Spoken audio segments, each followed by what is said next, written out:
বিশ্বকাপের প্রথম ম্যাচে ব্রাজিলের সেই চেনা ছন্দ যেন হারিয়ে গিয়েছিল। সমালোচকরা বলেছিল ভিনিসিয়াসদের পায়ে ঐতিহ্যবাহী যোগবনিতা হয়তো কখনো আর ফিরে আসবে না।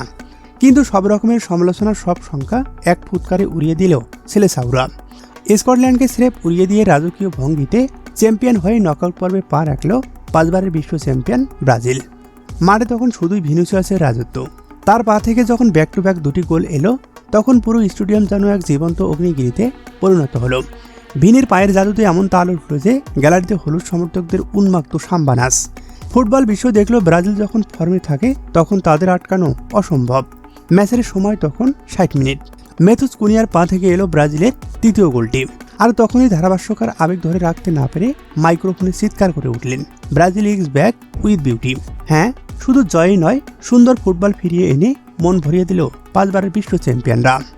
কিন্তু ব্রাজিলের এই জয় উৎসবের আমেজ কাটার আগেই সামনে এসে দাঁড়িয়েছে এক কঠিন প্রাচীর।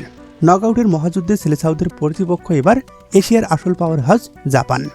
বলু সামুরাইদের ইস্পাত কঠিন ডিফেন্স আর ক্ষিপ্র গতির কাউন্টার অ্যাটাক কিন্তু যে কোনো বড় দলের স্বপ্ন চুরমার করে দিতে পারে। ভিনিসিয়াসদের এই সাম্বা ঝড় কি পারবে জাপানি প্রাচীর ভাঙতে? একদিকে ব্রাজিলের মন ভরানো আক্রমণ, অন্যদিকে জাপানের নিখুঁত প্ল্যানিং।